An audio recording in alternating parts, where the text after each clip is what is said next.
Hello Radha स्वामी family, कैसे हैं आप सब। उम्मीद करती हूँ आप ठीक होंगे। चैनल को लाइक करें, सब्सक्राइब करें, कमेंट करें। आपके चैनल को आपको बहुत सपोर्ट करना है। दिल से शुक्रिया होगा राधा स्वामी जी।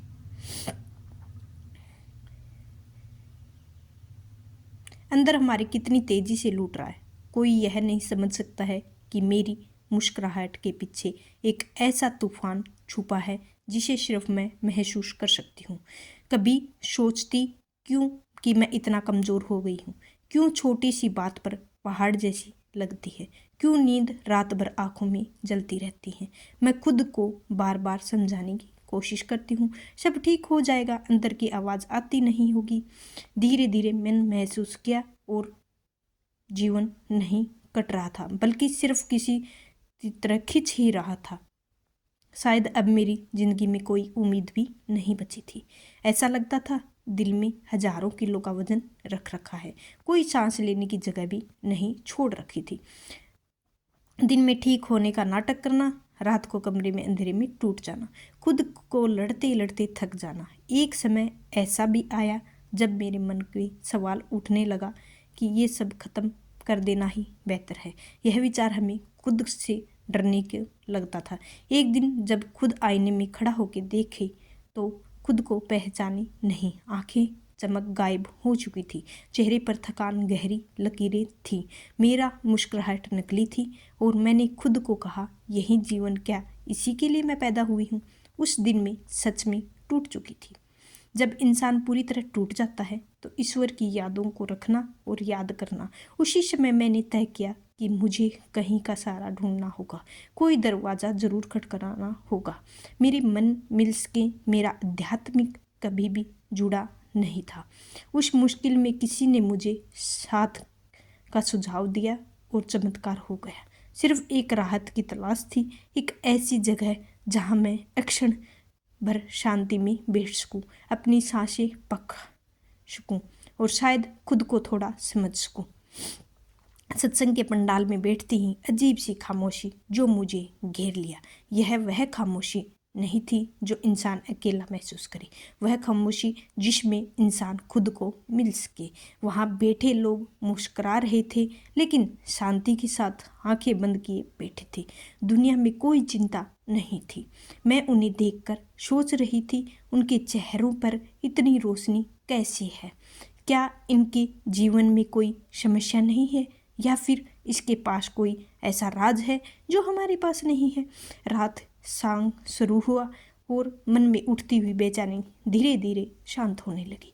वक्त मेरा प्रेम, विश्वास, सदगुरु की कृपा से सिमरन की ताकत के बारे में बता रहा था और उनकी आवाज़ सुनते सुनते लगा कि कोई मेरे अंदर गहरे छुपे घावों को मरहम लगा रहा है। पहली बार सुकून की कुछ बूंदें महसूस कर रही थी। एक बुजुर्ग संगठा बोला कि सिर्फ 21 दिन 4 बजे उठकर देखें, सच्चे दिल से स्मरण करें, देखना चमत्कार होगा। यह सब जैसे ही सीधे मेरी आत्मा में उतर आती, मैं हिल गई। मैंने अपने आप को पूछा, क्या यह सच हो सकता है, या सिर्फ 21 दिन में मेरे टूटे हुए जीवन को बदल सकते हैं। उस रात मैं रोते रोते सो गई। पहली बार दिल में छोटी सी उम्मीद की लो जल गई थी। मुझे लगा शायद मैं आखिरी मौका है, शायद एक बार कोशिश करके देखना चाहिए, शायद मैं वापस ज़िंदगी पा सकूंगी। उस रात मैंने फैसला किया कि कल मैं 4 बजे सुबह जरूर उठूंगी, चाहे कुछ भी हो जाए। रात में जब सत्संग लौटकर अपने कमरे में आई तो मेरे भीतर कुछ अजीब सी बदल चुका था। सारी समस्याएं अचानक से ख़त्म होने लगी थी, बल्कि पहली बार मुझे लगा शायद मैं अकेली नहीं हूँ। शायद सच में कोई मेरी शक्ति है जो मुझे पकड़ सकती है। जब मैं गिरने वाली हूँ तो गिरने नहीं देगा। उस बुजुर्ग की आवाज़ कभी मेरे कानों में गूंज रही थी, सिर्फ 21 दिन 4 बजे उठकर सिमरन करो, चमत्कार होगा।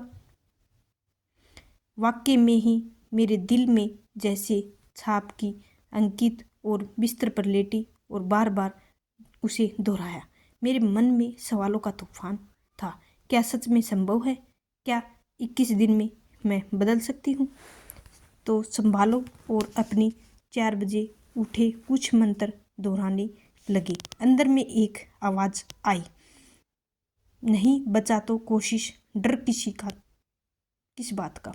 उसी पल मैंने तय किया, अगली सुबह उठकर सिमरन करूंगी। मैंने अलार्म 4 बजे की रखी।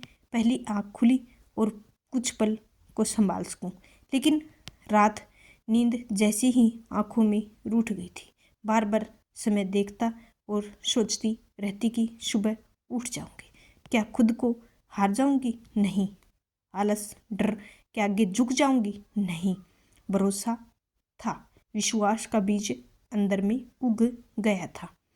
2 बजे तक नींद नहीं आई। शरीर थका हुआ था, मन जगा रहा, जैसे ही अपने मन भीतर होने वाली गहरी को लड़ाई को गवाह बना था। फिर कभी कभी कुछ पल के लिए नींद आने लगती है, तुरंत किसी बेचैनी से टूट जाती है। 3:24 पर अचानक मेरी आँख खुल गई, बिना अलार्म के, जैसे किसी ने मुझे आवाज़ देकर उठाया है। मैंने मोबाइल उठाया, स्क्रीन को समय देखा तो मैं देर तक घूमती रही। मुझे लगा जैसे ही कोई संकेत था, मुझे कोई 4 बजे बुला रहा था। तभी अलार्म बजा और दिल तेज तेज धड़कने लगा। शरीर थका हुआ था, एक अजीब सी ऊर्जा महसूस थी। मैं उठकर बैठ गई, चेहरे में ठंडा पानी डाला और एक कोने में जाकर बैठ गई। कोई आवाज़ नहीं, ना टीवी की, ना मोबाइल की, ना दुनिया की, सब कुछ शांति माहौल। मेरी सांसें कुछ क्षण के लिए समझ नहीं पाई अब करना क्या था। फिर मैंने अपनी आंखें बंद की और सदगुरु का नाम लेना शुरू कर दिया। पहली प्रक्रिया में बहुत अजीब लगा। मन भाग रहा था, विचार दौड़ रहे थे, दिमाग बार बार कह रहा था बस सब बेकार है, वापस सो जाओ। लेकिन मैं बैठी रही। 15-20 मिनट, 30 मिनट में खुद को मजबूर करती रही और सब थोड़े थोड़े। फिर धीरे धीरे मेरे भीतर में एक अजीब सी स्थिरता आने लगी, जैसे किसी ने मेरे विचारों की रफ्तार धीमी कर दी हो। मुझे समझ नहीं आया कैसे हुआ, क्या थक कर शांत हो गया या किसी ने सचमुच में मन को छुआ। उस पल मुझे अंदर से गर्माहट की महसूस हुई, जैसे ही किसी ने सिर पर हाथ रखकर कहा है तेरे साथ, और बिना जाने मेरी आंखें बहाने हैं। आंसू दर्द के राहत के थे और इतने महीनों में पहली बार रोकना हल्का महसूस हुआ। जैसे ही दिल पर हाथ रखा, थोड़ा सा हट गया। सुबह 4-5 बजे तक समय जीवन सबसे अच्छा और सच्चा होता है। उठो तो मैंने महीनों बाद खुद को थोड़ा महसूस किया। भीतर एक हल्की सी रोशनी जल उठी। उसी पल मैंने आपसे कहा, नहीं, हर दिन उठूंगी, किसी भी कीमत पर मैं उठूंगी। महीनों बाद पहली बार मैंने आईने में देखा। अपने चेहरे को देखकर सोचा कि शायद जिंदगी अभी ख़त्म नहीं हुई है, तो मेरे लिए भी कुछ अच्छा हो सकता है। शायद 21 दिन मेरे जीवन के सबसे महत्वपूर्ण है। 21 दिन साबित होगा। और उस दिन बाद मुझे समझ में आया, उम्मीद हम चुनते हैं, उम्मीद हमें चुन लेती है। जैसे ही सुबह सूरज उगा, मेरे मन में एक वाक्य आया, गूंज रहा था, चमत्कार शुरू हो गया है।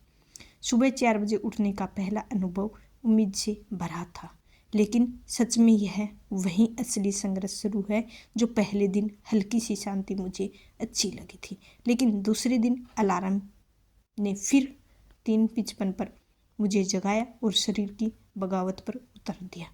आंखें भरी, सिर दर्द भरा हुआ, मन के अंदर फुसफुसा रहा था, आज छोड़ दें, कल पक्का शुरू करेंगे।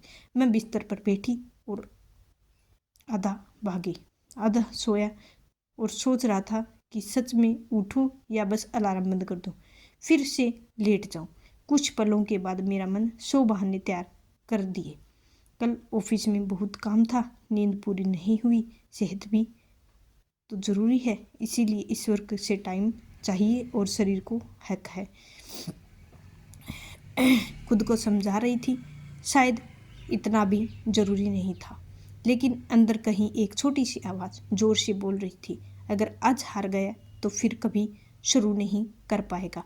वह आवाज़ शायद मेरी आत्मा की थी, सतगुरु की प्रेरणा नहीं जानती थी और मुझे कंबल हटाने की मजबूर कर दिया।